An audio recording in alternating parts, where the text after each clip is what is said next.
BJP ಕಾರ್ಯಕರ್ತರ ಮೇಲೆ ಕಾಂಗ್ರೆಸ್ ದಬ್ಬಾಳಿಕೆ ದೌರ್ಜನ್ಯ ನಡೆಸುತ್ತಿದೆ ಎಂದು ಆರೋಪಿಸಿ ಇಂದು ಬೆಳ್ತಂಗಡಿಯಲ್ಲಿ ಭಾರತೀಯ ಜನತಾ ಪಾರ್ಟಿ ಬೆಳ್ತಂಗಡಿ ಮಂಡಲದ ವತಿಯಿಂದ ಪ್ರತಿಭಟನೆ ನಡೆದಿದೆ.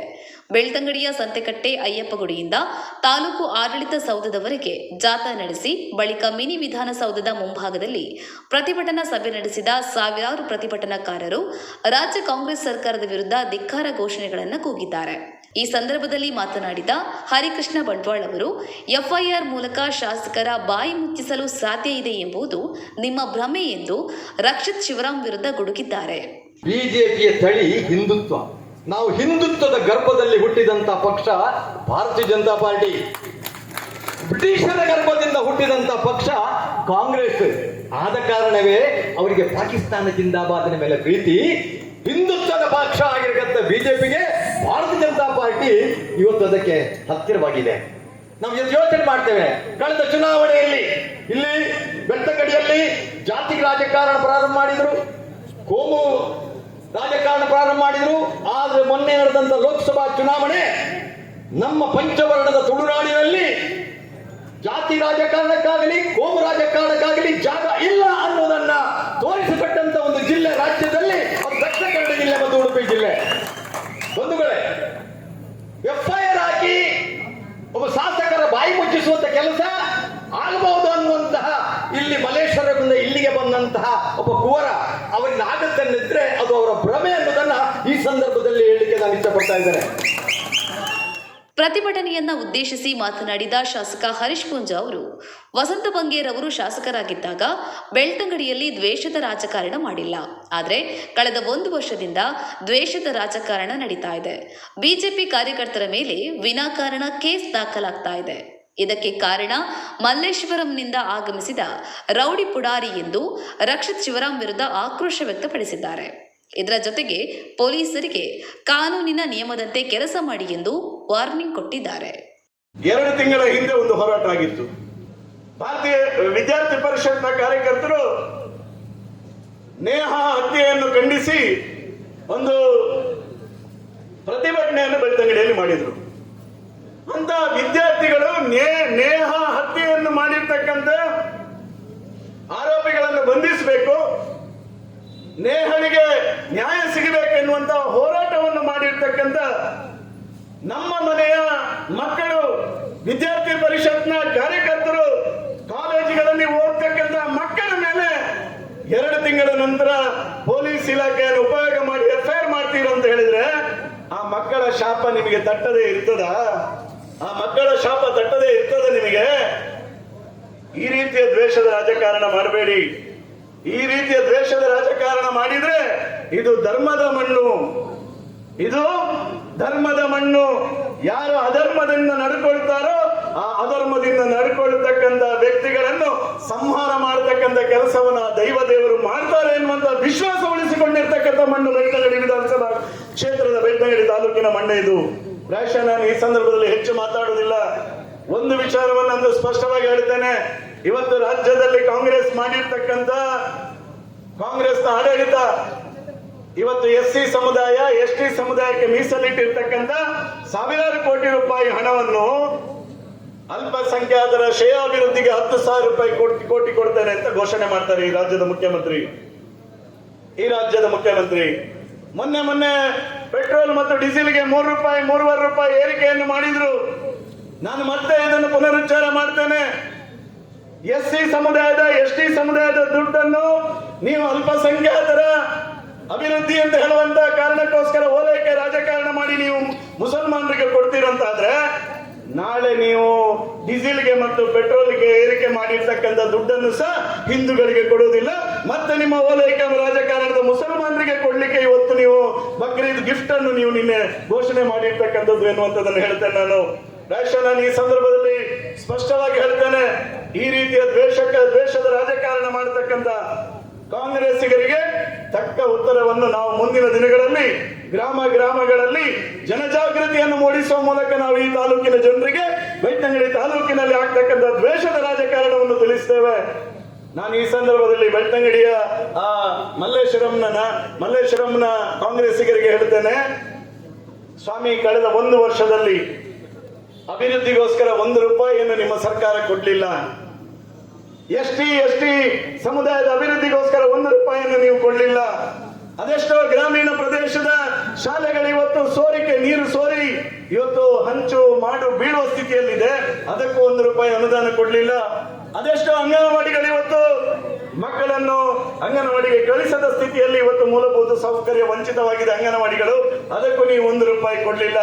ಅದೆಷ್ಟೋ ರಸ್ತೆಗಳು ಕೆಸರುಮಯವಾಗಿ ಗುಂಡಿ ಬಿದ್ದ ಡಾಮರೀಕರಣಗೊಂಡಿರ್ತಕ್ಕಂಥ ರಸ್ತೆಗಳಿಗೂ ಡಾಮರ್ ಹಾಕಿಸ್ತಕ್ಕಂಥ ಪ್ಯಾಚ್ ವರ್ಕ್ ಮಾಡಿಸ್ತಕ್ಕಂಥ ರೀತಿಯಲ್ಲಿ 1 ರೂಪಾಯಿ ಅನುದಾನವನ್ನು ಕೊಡ್ಲಿಲ್ಲ. ನಿಮ್ಮ ಪೌರುಷ ಇದ್ರೆ ಈ ತಾಲೂಕಿನ ಅಭಿವೃದ್ಧಿಯ ದೃಷ್ಟಿಯಿಂದ ನಿಮ್ಮ ಸರ್ಕಾರವನ್ನು ಉಪಯೋಗ ಮಾಡಿಕೊಂಡು ಬೆಳ್ತಂಗಡಿ ಅಭಿವೃದ್ಧಿ ಮಾಡಿದ್ರು ತೋರಿಸಿ. ನೀವು ಅದನ್ನು ಬಿಟ್ಟು ದ್ವೇಷದ ರಾಜಕಾರಣವನ್ನು ಮಾಡಿದ್ರೆ ಖಂಡಿತ ಈ ತಾಲೂಕಿನ ಜನ ಅದಕ್ಕೆ ಉತ್ತರವನ್ನು ಕೊಡ್ತಕ್ಕಂಥ ಕೆಲಸವನ್ನು ಮಾಡೇ ಮಾಡ್ತಾರೆ ಅನ್ನುವಂತ ಮಾತನ್ನು ಈ ಸಂದರ್ಭದಲ್ಲಿ ಹೇಳ್ತಾನೆ. ವಸಂತ ಬಂಗೇರು ಇಲ್ಲಿ ಶಾಸಕರಾಗಿದ್ರು. ಯಾವತ್ತೂ ದ್ವೇಷದ ರಾಜಕಾರಣ ಮಾಡಿದವರಲ್ಲ ಅವರು. ಯಾರು ದ್ವೇಷದ ರಾಜಕಾರಣದ ಬಗ್ಗೆ ಚಕಾರ ಎತ್ತಿದ ಉದಾಹರಣೆಗಳು, ಪ್ರತಿಭಟನೆಗಳು ಅಥವಾ ಮಾತುಗಳು ಇಲ್ಲ ಪ್ರಸಾದ್ ಜಿ. ಆದ್ರೆ ಇವತ್ತು ಕಳೆದ 1 ವರ್ಷದಿಂದ ನಮ್ಮ ತಾಲೂಕಿನಲ್ಲಿ ನಡೆಯತಕ್ಕಂಥ ದ್ವೇಷದ ರಾಜಕಾರಣ ವಿನಾಕಾರಣ ಯುವ ಮೋರ್ಚಾದ ಅಧ್ಯಕ್ಷ ಶಶಿರಾಜ್ ಮೇಲೆ FIR ಅನ್ನು ಹಾಕಿ ಪೊಲೀಸ್ ಇಲಾಖೆಯ ಮೇಲೆ ಒತ್ತಡವನ್ನು ಹಾಕಿ ಅರೆಸ್ಟ್ ಮಾಡಿಸ್ತಾರೆ. ಅದೇ ರೀತಿ ಒಬ್ಬ ಸಾಮಾನ್ಯ ಕಾರ್ಯಕರ್ತ ಪ್ರಮೋದ್ ಮಾಡ್ತಕ್ಕಂಥ ವ್ಯವಹಾರವನ್ನು ಹತ್ತಿಕ್ಕಬೇಕೆನ್ನುವಂತ ಕಾರಣಕ್ಕೋಸ್ಕರ FIR ಮಾಡಿಸ್ತಾರೆ. ಭಾರತೀಯ ಜನತಾ ಪಾರ್ಟಿಯ ST ಮೋರ್ಚಾದ ಅಧ್ಯಕ್ಷ ರಾಜೇಶ್ ಮಲೆಕುಡಿ ಅವರ ಮೇಲೆ ವಿನಾಕಾರಣ ತಲವಾರ್ನಿಂದ ಕಾಂಗ್ರೆಸ್ನ ಒಬ್ಬ ಪುಡಾರಿ ಹತ್ಯೆಯನ್ನು ಮಾಡಲಿಕ್ಕೆ ಸಂಚು ಹಾಕಿಸಿ ಹತ್ಯೆಯನ್ನು ಮಾಡುವ ಪ್ರಯತ್ನವನ್ನು ಮಾಡ್ತಾನೆ.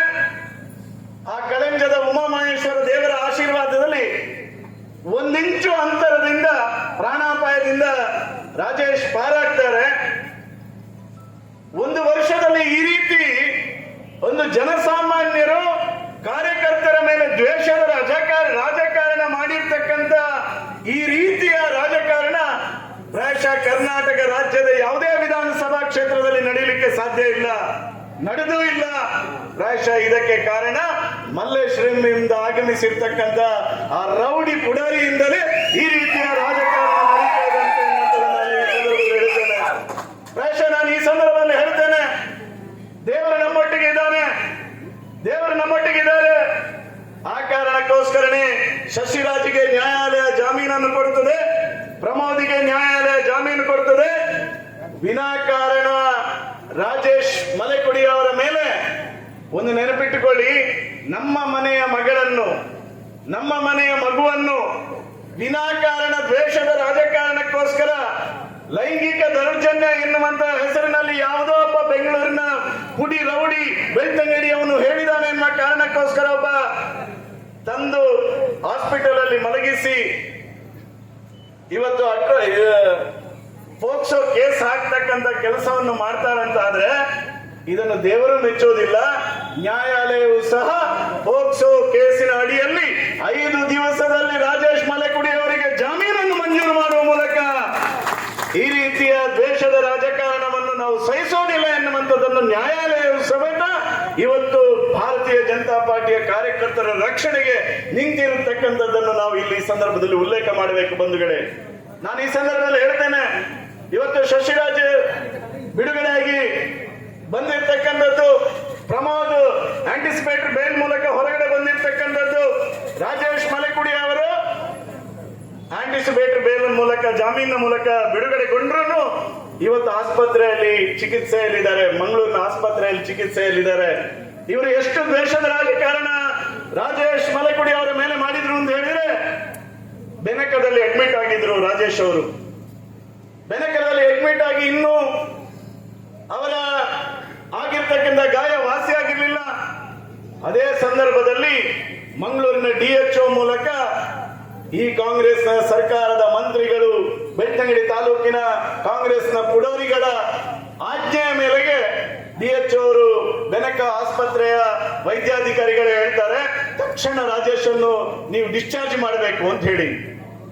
ಯಾವಾಗ ರಾಜೇಶ್ ಹೋಗಿ ಅಡ್ಮಿಟ್ ಆಗ್ತಾರ, ಅಲ್ಲಿಂದ ಮೊನ್ನೆವರೆಗೂ ಬೇಲ್ ಆಗುವವರೆಗೂ ಒಬ್ಬ ಪೊಲೀಸ್ ಪೇದೆಯನ್ನು ಅವರ ರೂಮಿನ ಜೈಲಿನಲ್ಲಿ ಕೂರಿಸ್ತಕ್ಕಂಥ ಕೆಲಸವನ್ನು ಮಾಡ್ತಾರೆ. ಯಾಕಂತ ಹೇಳಿದ್ರೆ ಇಮ್ಮಿಡಿಯೇಟ್ ಡಿಸ್ಚಾರ್ಜ್ ಮಾಡಿ ಅರೆಸ್ಟ್ ಮಾಡಬೇಕೆನ್ನುವಂತ ಒಂದು ಷಡ್ಯಂತ್ರವನ್ನು ರೂಪಿಸಿರುವ ಕಾರಣಕ್ಕೋಸ್ಕರ ನಾನು ಹೇಳ್ತೇನೆ, ಭಾರತೀಯ ಜನತಾ ಪಾರ್ಟಿ ಹಿಂದೂ ಧರ್ಮದ ಆಧಾರದಲ್ಲಿ ರಾಜಕಾರಣ ಮಾಡತಕ್ಕಂಥ ಪಾರ್ಟಿ, ಹಿಂದೂ ಧಾರ್ಮಿಕ ಶ್ರದ್ಧೆಯನ್ನು ಉಳಿಸಿಕೊಂಡಿರ್ತಕ್ಕಂಥ ಪಾರ್ಟಿ.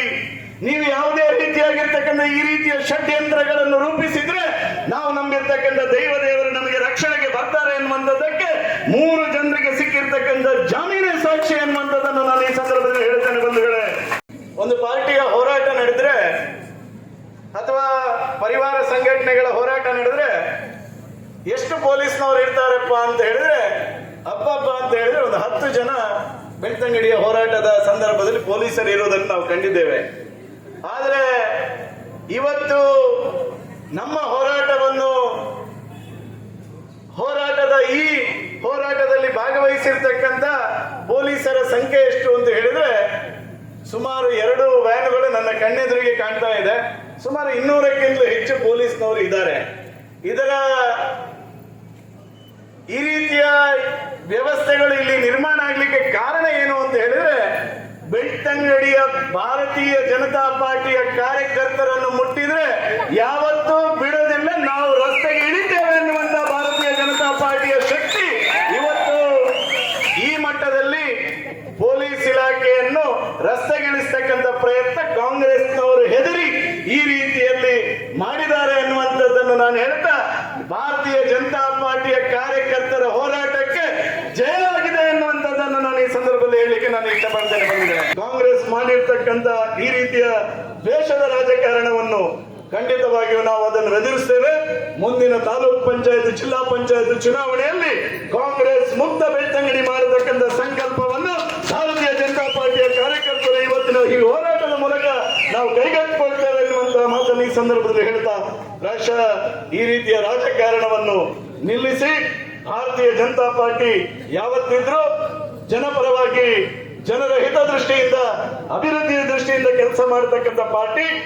ಈ ಪಾರ್ಟಿಗೆ ಇವತ್ತು ನೋಡಿ ನಾವೆಲ್ಲರೂ ಇವತ್ತು ಸುಮಾರು 1,000ಕ್ಕಿಂತಲೂ ಹೆಚ್ಚು ಜನ ಇವತ್ತು ಈ ಪ್ರತಿಭಟನೆಯಲ್ಲಿ ನಾವು ಭಾಗವಹಿಸಿದ್ದೇವೆ ಅಂತ ಹೇಳಿದ್ರೆ ಈ ತಾಲೂಕಿನ 2,30,000 ಜನರ ಪ್ರತಿನಿಧಿಯಾಗಿ ಇವತ್ತು ನಾವು ಪ್ರತಿಭಟನೆಯಲ್ಲಿ ಭಾಗವಹಿಸಿರ್ತಕ್ಕಂಥದ್ದು.